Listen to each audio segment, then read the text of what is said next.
Hi friends, welcome to Julia tips. ഇന്ന് ഞാനിവിടെ ഒരു ചിക്കൻ കട്ട്ലേറ്റാണ് റെഡിയാക്കാൻ പോകുന്നത്. നമുക്ക് ചിക്കൻ കട്ട്ലേറ്റ് റെഡിയാക്കാൻ വേണ്ടി എന്തൊക്കെ സാധനങ്ങളാണ് വേണ്ടതെന്ന് നോക്കാം. പൊട്ടറ്റോ നല്ലതായിട്ട് വേവിച്ച് തൊലി കളഞ്ഞ് ഞാൻ റെഡിയാക്കി വെച്ചിരിക്കുകയാണ്. അതുപോലെ തന്നെ ബ്രെഡ് നല്ലതായിട്ട് ഞാൻ ബ്രെഡ് വാങ്ങിച്ചിട്ട് പൊടിച്ച് വെച്ചിരിക്കുകയാണിത്. അതുപോലെ തന്നെ ക്യാരറ്റ്, പച്ചമുളക്, വെളുത്തുള്ളി, ഇഞ്ചി, സവോള 2 എണ്ണം. ഇത്രയും സാധനങ്ങളാണ് നമുക്ക് ചിക്കൻ കട്ട്ലേറ്റിന് വേണ്ടത്. പിന്നെ മസാലയ്ക്കായിട്ട് ആവശ്യമുള്ള സാധനങ്ങൾ ഞാൻ നിങ്ങളെ പിന്നെ ആഡ് ചെയ്യുന്ന സമയത്ത് കാണിക്കുന്നതായിരിക്കും. പിന്നെ ചിക്കൻ ഞാനിവിടെ റെഡിയാക്കി ഇപ്പോൾ വെച്ചിട്ടുണ്ട്. അപ്പോൾ ചിക്കൻ നമുക്ക് ആദ്യം ഒന്ന് വേവിച്ചെടുക്കാം. ചിക്കൻ റെഡിയാക്കി കഴുകി എല്ലാം സ്ലൈസാക്കി വെച്ചിരിക്കുകയാണ്. ഇതിലേക്ക് ഉപ്പും മഞ്ഞൾപ്പൊടി, കുരുമുളക് പൊടി ഇട്ട് ഒന്ന് വേവിച്ചെടുക്കാം. വേവുന്ന സമയം കൊണ്ട് ഞാൻ പൊട്ടറ്റോ എല്ലാം ഒന്ന് റെഡിയാക്കി എടുക്കട്ടെ. അപ്പോൾ ഫ്രണ്ട്സ്, നിങ്ങൾക്ക് എല്ലാവർക്കും കാണാമല്ലോ, ഞാൻ പൊട്ടറ്റോ നല്ലതായിട്ട് ഉടച്ച് വെച്ചിട്ടുണ്ട്. അതുപോലെ തന്നെ നമ്മുടെ ചിക്കനും ഞാൻ റെഡിയാക്കി വെച്ചിട്ടുണ്ട്. ക്യാരറ്റും നമ്മുടെ സവോളയും പച്ചമുളകും കൂടെ ഞാൻ ഈ ഒരു ഫോമിലാണ് ആക്കിയത്. ഇത് രണ്ടും, ചിക്കനും നമ്മുടെ ഈ വെജിറ്റബിളും ഒരേ രീതിയിലാണ് ഞാൻ ആക്കിയെടുത്തിരിക്കുന്നത്. നിങ്ങൾക്ക് കാണാൻ ഞാൻ സൂം ചെയ്ത് കാണിക്കുന്നുണ്ട്. അതുപോലെ തന്നെ ചിക്കനും നിങ്ങൾക്ക് കാണാൻ നല്ല ഈ ഒരു ഇതിലാണ് എടുത്തേക്കുന്നത്, ഈ ഒരു ഫോമിലാണ് എടുത്തേക്കുന്നത്. എന്നുവെച്ചാൽ കുഞ്ഞുങ്ങളെ ഉദ്ദേശിച്ചാണ് ഞാൻ ഈ ഒരു ഫോമിലെടുത്ത് വെച്ചത്. അതുപോലെ തന്നെ നമ്മുടെ ഇഞ്ചി വെളുത്തുള്ളി പേസ്റ്റ് അല്ല, കൊത്തിപ്പൊടിച്ചാണ് ഞാൻ വെച്ചേക്കുന്നത്, പേസ്റ്റ് ആക്കിയിട്ടില്ല. അതുപോലെ തന്നെ വേറെ സാധനം കൂടെ എടുത്ത് വെച്ചിട്ടുണ്ട്. ഒരു മുട്ടയാണ്. നമ്മുടെ ചിക്കന് നമുക്ക് നമ്മുടെ ഫ്രൈ പാനിലിട്ട് ഒന്ന് മൂപ്പിച്ചെടുക്കാം.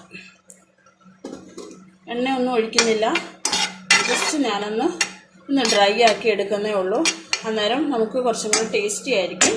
അതുകൊണ്ടാണ് ഞാൻ അങ്ങനെ ചെയ്യുന്നത്. അപ്പം അതുമൊന്ന് മൂത്ത് വരുമ്പോൾ നമുക്ക് ക്യാരറ്റും സവോളയും പച്ചമുളകും കൂടെ പൊടിച്ച് വെച്ചിരിക്കുന്നതും കൂടെ ഇതിന് ശേഷം ഇത്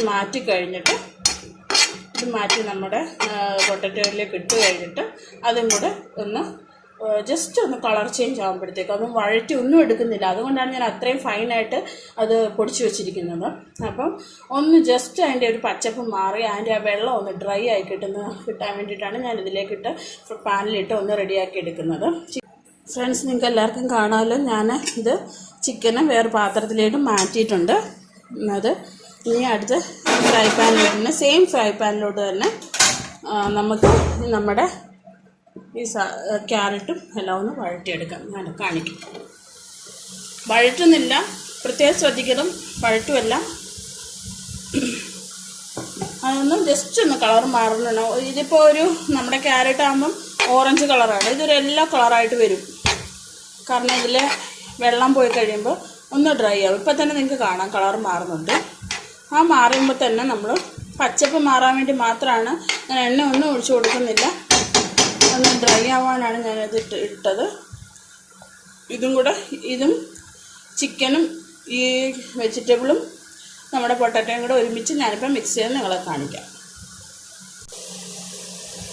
ഈ ചൂടാവുന്ന സമയം കൊണ്ട് നമുക്ക് ഇതിനകത്ത് കുറച്ച് മസാലകളും കൂടെ ആഡ് ചെയ്ത് കൊടുക്കണം. ഇതൊന്ന് ഡ്രൈ ആയി വരുന്ന സമയം കൊണ്ട്, കാരണം വെന്ത് പോകരുത്, ഇത് വഴണ്ടും പോകരുത്. അതുകൊണ്ട് ഈ വെള്ളം ഡ്രൈ ആവുന്ന സമയത്തിനുള്ളിൽ നമുക്ക് ഇതിനകത്ത് കുറച്ച് സാധനങ്ങൾ ആഡ് ചെയ്യാനുണ്ട്. ഫസ്റ്റ് മഞ്ഞൾപ്പൊടി ഞാൻ ആഡ് ചെയ്ത് കൊടുക്കുകയാണ്.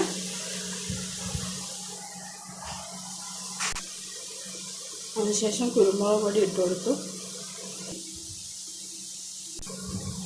പിന്നെ കുറച്ച് ഉപ്പിട്ടിട്ടില്ല, അതുകൊണ്ട് ആവശ്യത്തിനുള്ള ഉപ്പ് ഇപ്പോൾ ആഡ് ചെയ്യുകയാണ്. ഇഞ്ചി വെളുത്തുള്ളിയും കൂടെ കുറച്ച് മതി. പിന്നെ കുറച്ച് കാശ്മീരി ചില്ലിയാണ് ഞാൻ ആഡ് ചെയ്യുന്നത്. കളറിന് വേണ്ടിയിട്ടാണ്, എരിവല്ല ഉദ്ദേശിക്കുന്നത്. കാരണം കുഞ്ഞുങ്ങൾക്ക് കൊടുക്കാൻ ഒരു പച്ചമുളക് 2 എണ്ണം ഓൾറെഡി അരച്ചിട്ടുണ്ട്. അത് എരിവില്ലാത്ത പച്ചമുളകാണ് ആഡ് ചെയ്തേക്കുന്നത്. അതുപോലെ തന്നെ നമ്മുടെ കുരുമുളക് ഇട്ടിട്ടുണ്ട്. അതുകൊണ്ട് കാശ്മീരി ചില്ലിയാണ് ആഡ് ചെയ്തത്. ഇനി അതിൽ കൂടുതൽ എരിവ് വേണ്ട. ഇതിലേക്ക് ഇപ്പം ഞാൻ പെരുംജീരകമാണ് ആഡ് ചെയ്യുന്നത്. ഇനി ഇതെങ്ങനെയാണ് കട്ട്ലേറ്റിന് ഇത് ഷേപ്പ് ചെയ്തെടുത്തിട്ട് അത് ഫ്രൈ ചെയ്തതെന്ന് നോക്കാം. അതിനുശേഷം ഞാൻ ബ്രെഡ് ക്രംസ് ഇവിടെ നേരത്തെ വെച്ചിരുന്നതിന് കുറച്ചെടുത്തൊരു പാത്രത്തിൽ സ്പ്രെഡ് ചെയ്ത് വെച്ചിട്ടുണ്ട്. അതെന്താണെന്ന് വെച്ചാൽ നമ്മൾ ഫുള്ള് കൂടെ ഇട്ടിട്ട് അതിനകത്തോട് ഈ മുട്ടയിൽ മുക്കിയിട്ട് അതിലോട്ട് മുക്കി കഴിയുമ്പോഴത്തേക്ക് എല്ലാം കൂടി ഇട്ട് കഴിഞ്ഞാൽ അത് വെറ്റായി അത് ഫുള്ളും നമുക്ക് യൂസ് ചെയ്യാൻ പറ്റാത്ത ഒരു ഇതായിപ്പോവും. അതുകൊണ്ട് നമ്മൾ ഫസ്റ്റ് ഇതിലേക്ക് മുക്കി ഇട്ട് കഴിഞ്ഞിട്ട് അതിൽ ആവശ്യത്തിനെടുത്ത് മറ്റേ നമ്മൾ എടുത്ത് വെച്ചിരിക്കുന്നതിന് ആവശ്യത്തിന് കുറച്ച് എടുക്കുന്നതായിരിക്കും നല്ലത്. അപ്പം നമുക്കിത് ഷേപ്പ് ചെയ്തെടുക്കാം. ഈ ഷേപ്പ് ചെയ്യുന്ന സമയം കൊണ്ട് ഞാൻ എണ്ണ തിളയ്ക്കാൻ വെക്കുകയാണ്. അപ്പം നമുക്ക് സമയവും ലാഭിക്കാം. അത് ഷേപ്പ് ചെയ്യുമ്പോഴത്തേക്ക് എണ്ണയും തിളച്ച് വരും. അപ്പോഴത്തേക്കും നമുക്ക് ഇത് ഫ്രൈ ചെയ്തെടുക്കാം. എനിക്ക് മോൾഡൊന്നുമില്ല, ഞാൻ കൈ കൊണ്ടാണ് ഇത് റെഡിയാക്കി വെച്ചിരിക്കുന്നത്. അപ്പോൾ ഫ്രണ്ട്സ്, നിങ്ങളെല്ലാവരും കണ്ടല്ലോ, ഞാൻ ഇത് ഫ്രൈ ചെയ്ത് ഒരു പാത്രത്തിലേക്ക് മാറ്റി വെച്ചിട്ടുണ്ട്. കട്ട്ലേറ്റ് റെഡി ആയിട്ടുണ്ട്. എല്ലാവരും ട്രൈ ചെയ്ത് നോക്കുക. എല്ലാവരും ട്രൈ ചെയ്തിട്ട് കമൻറ്റ്സ് അറിയിക്കുക. എൻ്റെ ചാനൽ സബ്സ്ക്രൈബ് ചെയ്യുക. പിന്നെ ഇനി പുതിയ വീഡിയോസുമായി നിങ്ങളുടെ മുമ്പിലേക്ക് വരുന്നതായിരിക്കും.